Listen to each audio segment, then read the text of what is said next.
The boy was just going into the woods to play like he usually did, but he unexpectedly spotted an Allied fighter plane that had been shot down only the night before. Seeing a real aircraft up close for the first time filled Michiel, who had always loved warplanes and dreamed of becoming a flying hero, with overwhelming excitement. So he and his friend took advantage of a moment when the German soldiers guarding the wreck were not paying attention and slowly moved closer to the plane. They quietly crossed the warning lines set up by the Germans, quickly slipped beside the aircraft, and began excitedly and curiously examining everything in front of them, so happy that they could not contain themselves. They even let out laughter, and that sound immediately caught the attention of several German soldiers. Realizing what was happening, Michiel and his friend did not hesitate for a second and turned to run. Seeing that they were just two children, the German soldiers initially stopped chasing them. However, another German soldier believed the two boys might be scouts gathering information for the resistance, so he jumped into a vehicle and pursued them relentlessly. Michiel and his friend pedaled their bicycles with all their strength, desperately fleeing ahead. To increase their chances of escape,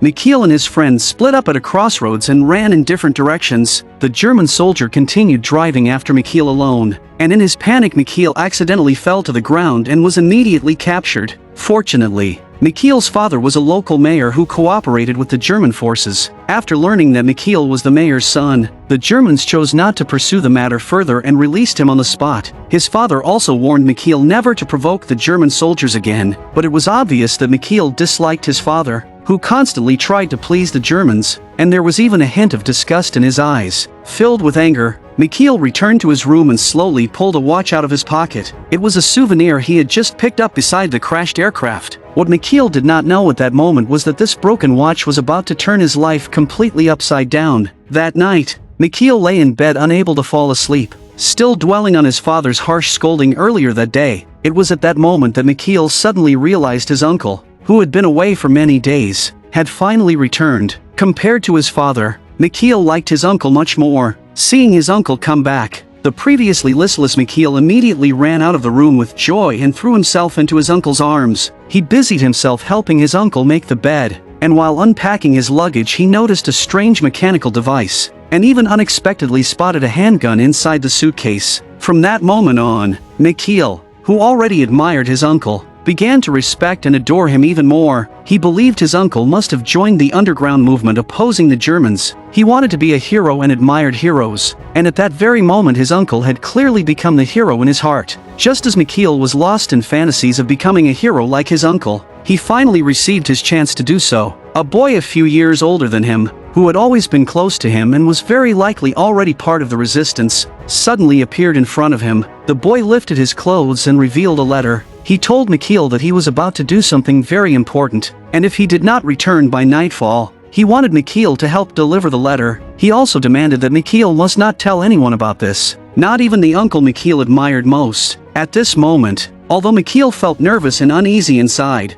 he still resolutely reached out and took the letter, because the boy did not return that night to retrieve it. Early the next morning Michiel mounted a horse as agreed and began his dangerous journey to deliver the letter. However, he soon realized that if he wanted to deliver the letter successfully, he would have to take a ferry across the river, but the German soldiers were carefully inspecting every single person who boarded the ferry. Michiel sat frozen on his horse for a long time. In the end, he left the ferry dock. At this moment, the young Michiel wanted to give up, but when he thought of his dream of becoming a hero, he was instantly trapped in intense inner conflict. He remained stuck in this struggle for an entire day. That night, his father suddenly heard the rumbling sound of car engines outside, rushed to the window to look out, and saw a group of German soldiers outside, seemingly preparing for a search operation. Michiel completely panicked at that moment. He immediately ran back to his room and hid the letter. Then he picked up a pair of binoculars and looked out the window, only to see the German soldiers arresting the neighbor across the street. At that very moment, Michiel saw his father, the collaborating mayor, hurriedly run toward the neighbor's house. Soon after, he saw his father desperately negotiating and mediating with the German soldiers. In the end,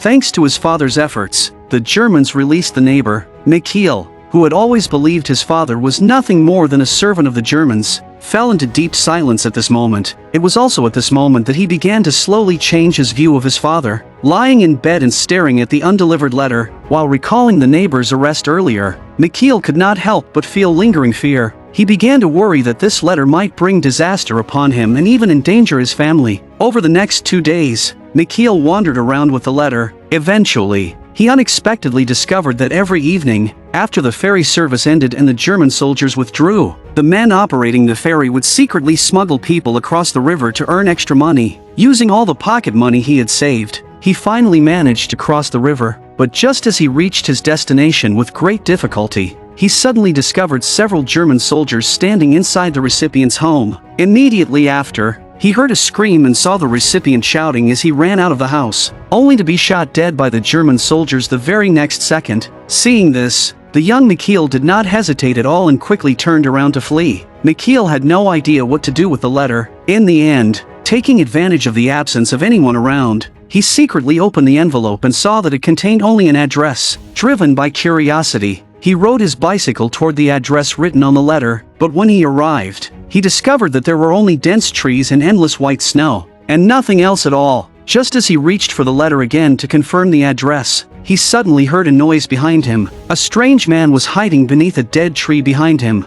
holding a gun and aiming it at his head. Left with no choice, Michiel obediently raised both hands. To convince the man that he was not a bad person, Michiel honestly told him everything he had experienced over the past few days. After hearing Michiel's story, the man finally chose to believe him. Then Michiel lifted the dead branches and slowly crawled into the hidden shelter where the man was hiding. Because Michiel did not know the man's true identity, the young boy could not help feeling nervous while facing an armed and injured stranger. It was not until the man recognized the broken watch on Michiel's wrist, the very watch he had lost during his pursuit days earlier, that everything became clear. Only then did Michiel suddenly realize that the injured man in front of him was the Allied pilot he had always admired. At that moment, all of Michiel's fear and unease instantly disappeared. Excitedly, he volunteered to replace the resistance fighter who had been killed and continue taking care of the pilot, because in his heart, every Allied pilot was a hero he deeply admired. With that, he happily stood up and left the shelter. At this moment, Michiel,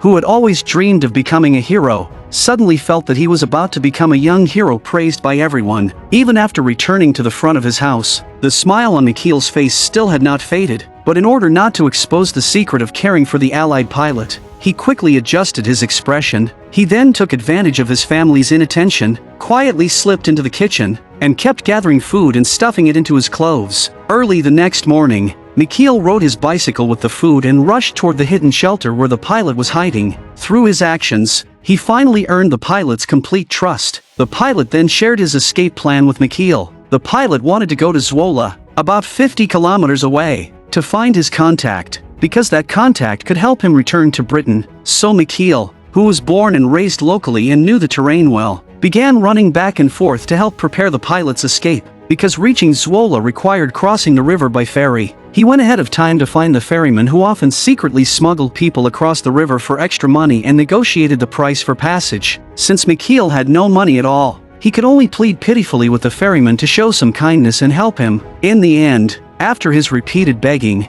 the ferryman agreed to take them across as long as Michiel brought him some food. But this seemingly simple smuggling deal quickly put Michiel in a difficult position, because the ferryman demanded that the food had to be meat. In this chaotic time of war, even ordinary food was extremely scarce, let alone meat, which was especially rare. Just as Michiel was worrying about how to get meat, he suddenly noticed that a neighbor, out of gratitude for his father saving his life a few days earlier, had spent an entire day waiting in the mountains and managed to catch some wild game. Although his father refused again and again, he ultimately could not turn down the neighbor's sincere gesture and accepted the game. So before dawn the next morning, Michiel packed his clothes and belongings, quietly went to the storage shed, and stole the wild game hanging there that belonged to his father. He then immediately rode his bicycle toward the pilot's hidden shelter. When he arrived at the shelter full of excitement, ready to escape together with the pilot, he suddenly discovered that the wound on the pilot's leg had become severely infected, leaving him unable even to stand,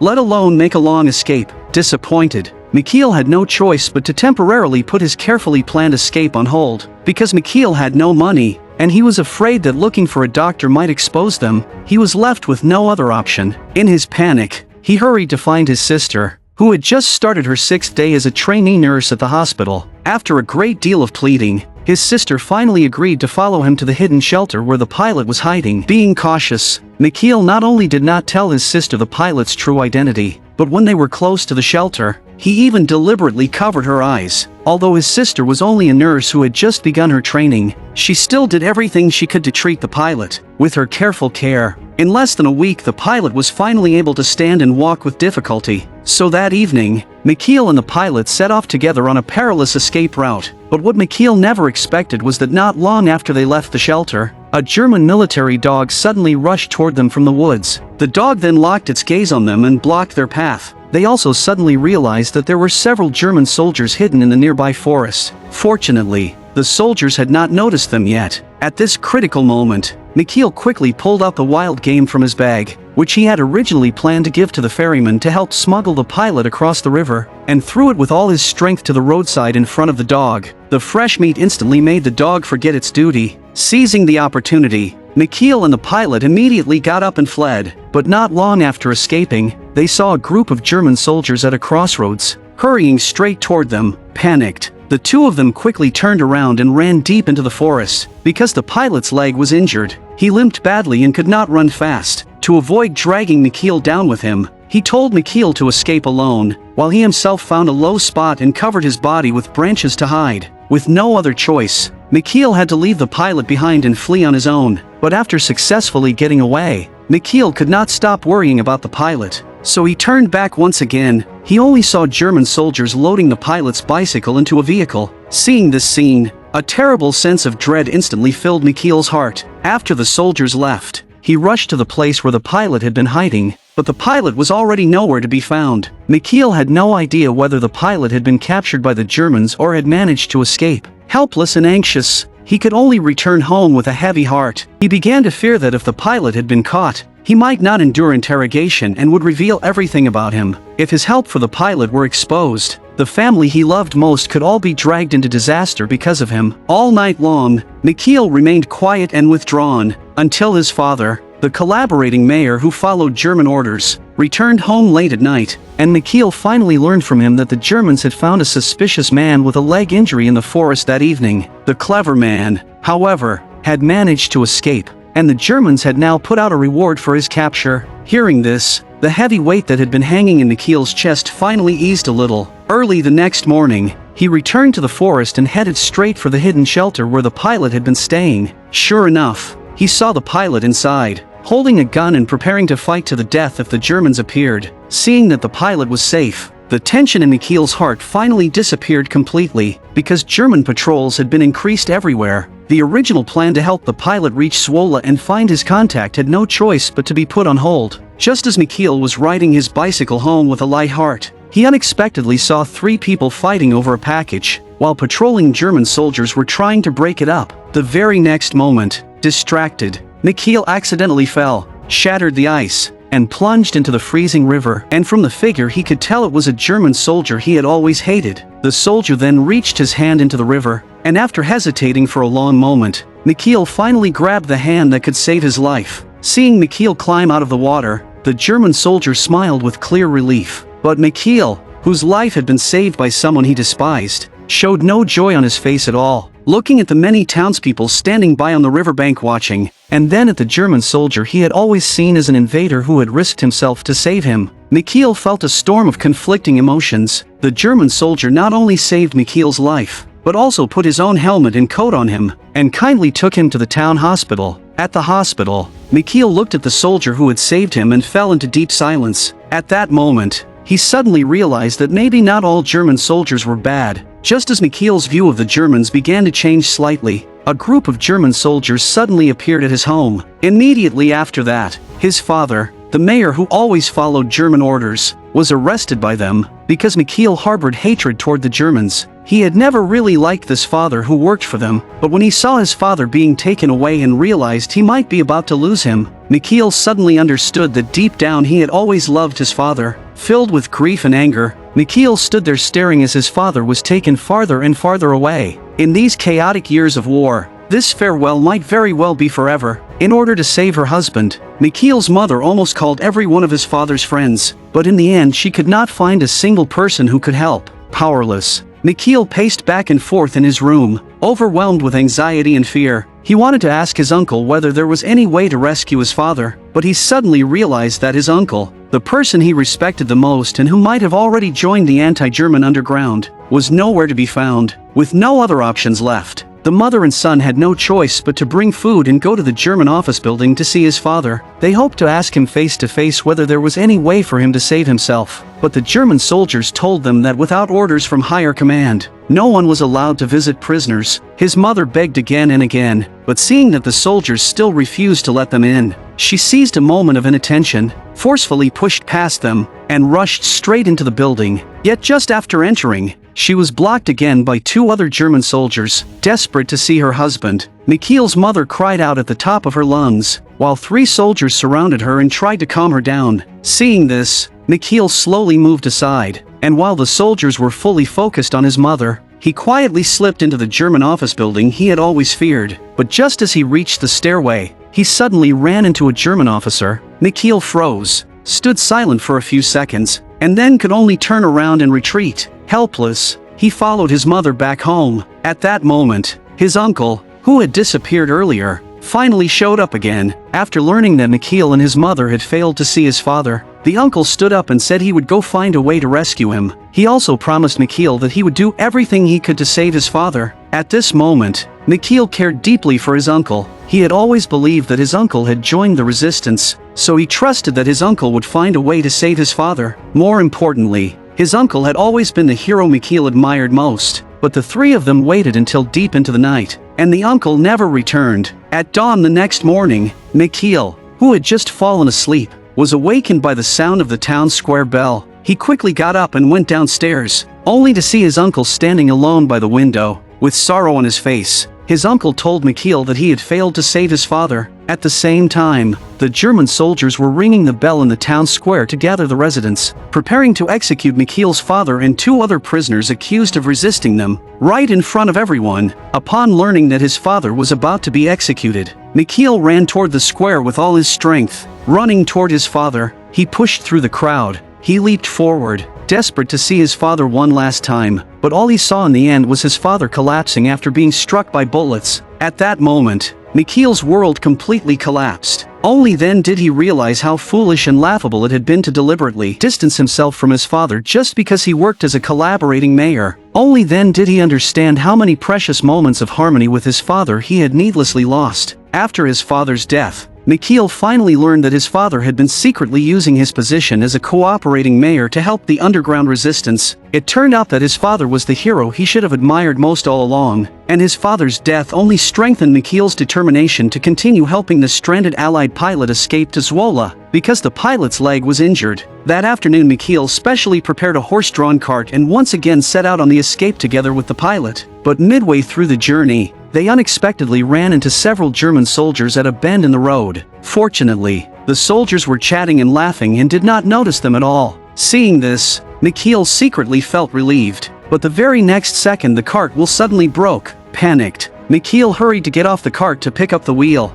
but when he saw the soldiers standing right in front of it, he immediately stopped. What Michiel never expected was that the soldiers not only did not suspect him, but even warmly stepped forward to help repair the wheel. In order not to expose himself, the pilot also had to pretend to stay calm and get down to help. Because of the injury to his leg, a flash of pain could not help but show on the pilot's face as he jumped down. All of this was seen by a man passing by in the distance, someone who was known to support the Germans. In order to please the soldiers, the man quickly walked over to offer his help as well, because he knew the Germans had issued a wanted notice a few days earlier for a suspect with a leg injury. He kept his eyes fixed on the wounded pilot. Before long, with everyone's efforts, the cart was finally repaired. Michiel did not hesitate for a second and immediately drove the cart away at full speed with the pilot. The alert pilot looked back and saw the man who supported the Germans pointing in the direction of the cart and speaking to the soldiers. He immediately told Michiel to speed up and flee as fast as possible. After running for who knows how long, they finally reached the ferry crossing. At that moment, the ferryman who had agreed to secretly take them across was already waiting there. Michiel quickly drove the cart onto the ferry, and the ferryman immediately started it and prepared to cross the river. But as the cautious pilot stared at the opposite bank, a sudden unease rose in his heart. He instantly pulled out his pistol and ordered the ferryman to stop, then continued staring across the river without moving. Sure enough, Not long after, a bullet tore through the quiet river surface and came flying straight toward them. A pair of German soldiers hidden in the bushes opened heavy fire on them. Fortunately, because the distance was too great, the Germans failed to hit them. Michiel and the pilot desperately tried to drive the cart up onto the riverbank. At the same time, another group of German soldiers lying in ambush farther away began to close in on them rapidly. Luckily, Michiel ultimately managed to drive the cart and carry the pilot away from the ferry crossing, but the German soldiers stayed tightly on their trail and continued firing at them. Michiel drove the cart at great risk, charging forward without looking back. As the Germans drew closer and closer, the pilot decisively stood up and climbed onto the horse in order to gain speed. He then signaled for Michiel to climb up as well. They then turned onto a narrow path in the forest and seized the chance to quickly drop the cart carriage. The suddenly detached cart successfully blocked the pursuing German soldiers who had been chasing them relentlessly. Michiel and the pilot rode the horse away at full speed and narrowly escaped the German pursuit. Even though they had shaken off the soldiers, they still did not relax and continued to run forward with all their strength. After who knows how long, the galloping horse suddenly slipped and crashed heavily to the ground. Struggling to their feet, they realized that the horse's leg was completely broken and that it would never stand again. Hearing the horse's agonized cries, Michiel felt unbearable sorrow. This horse had been a birthday gift from his father, and in Michiel's heart, it was already a friend. In order to end the horse's suffering, Michiel picked up the pilot's pistol and prepared to end its life. But after hesitating for a long time, he still could not bring himself to pull the trigger. Seeing this, the pilot took off his coat and wrapped it around the pistol to muffle the sound, then helped Michiel end the horse's life. Because the escape had failed, Michiel had no choice but to take the pilot back to the hidden shelter. But when they returned,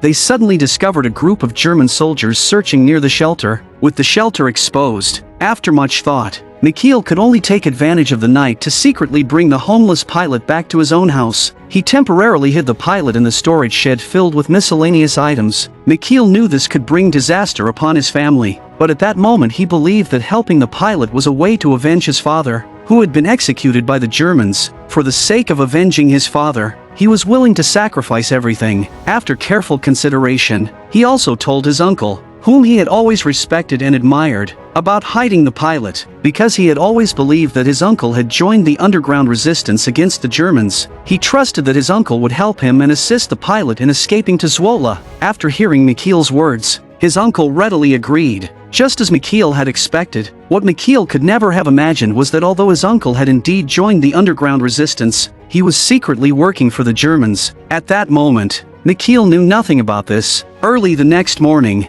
the uncle said he would take the pilot to Zwolle. The uncle's plan was for the pilot to carry forged documents, pretend to be a patient, and then openly pass through the German checkpoint on the bridge accompanied by Michiel's sister, who worked as a nurse. Before setting off, he even put on a convincing act and promised Michiel that he would safely deliver the pilot to his destination. Watching the pilot gradually disappear into the distance alongside his uncle and sister, Michiel felt both reluctant and relieved. What made him reluctant was the deep friendship he had built with the pilot over so many days. What relieved him was knowing that the pilot was finally about to escape danger and regain his freedom. At this moment, Michiel believed he had completed his mission of helping the pilot escape, never realizing that his uncle, who had secretly been working for the Germans all along, was actually leading the pilot straight into their hands. The boy only wanted to help tidy up his uncle's messy room, but unexpectedly discovered a hidden compartment inside his uncle's suitcase, and beneath it were numerous documents and pamphlets from Nazi Germany. At that moment, the sharp-minded Michiel finally realized that his uncle had been working for Nazi Germany all this time. The uncle he loved and trusted most had been the biggest traitor hidden right beside him. Thinking of this, Michiel immediately jumped on his bicycle and desperately chased after the Allied pilot who had just left with his uncle towards Zwolle. Because the pilot's leg was injured and his movement was slow, the group had not yet reached the German checkpoint on the bridge. Rushing over without hesitation, Michiel quickly pulled up the pilot's pistol and angrily raised it, pointing it at the uncle he had always admired the most. He demanded to know why his uncle was working for the Germans and why he would betray his own country. After all, his uncle had always been the greatest hero in Michiel's heart. Michiel could not accept that the hero he worshipped had suddenly become a complete national traitor. The uncle tried to continue making excuses, but when Michiel mentioned the German documents and propaganda hidden in the suitcase, he realized there was no room left to deny it. Seeing that he had been fully exposed, the uncle hurriedly reached for the pistol at his waist. At that moment, The alert pilot immediately launched a surprise attack and quickly subdued him. Although his uncle was a traitor, he was still the relative closest to Michiel's heart,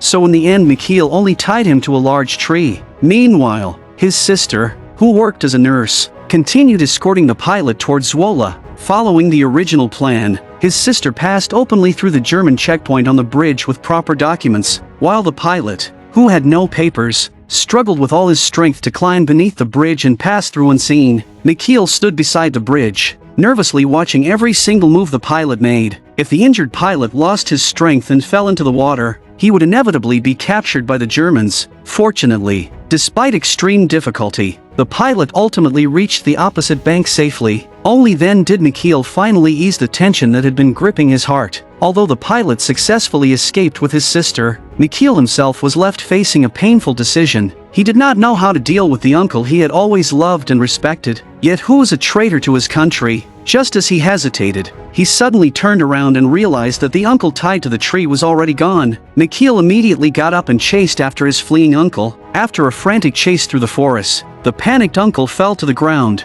and once again Michiel aimed the gun at his head, but after hesitating for a long time, he still could not bring himself to pull the trigger. At that very moment, a group of German soldiers retreating in disorder from the front lines suddenly appeared on the distant road. The uncle saw this as a lifeline. Knowing that if Michiel fired the gun, it would surely attract the soldiers' attention, he immediately stood up happily and said to Michiel, "Let me go! I will never hurt you, because I am your uncle." After a long hesitation, Michiel slowly lowered the gun in his hands. Seeing this, the uncle turned around and began to walk away, but Michiel suddenly raised the gun again. In the end, Michiel personally shot his own uncle, shot the national traitor, and shot the hero he had admired most in his heart. At that very moment, after enduring so much danger and suffering along the way, Michiel finally fulfilled his dream of becoming a hero and became a true young hero. It was just that the price of growing up on this heroic path was unimaginably painful and unbearably cruel.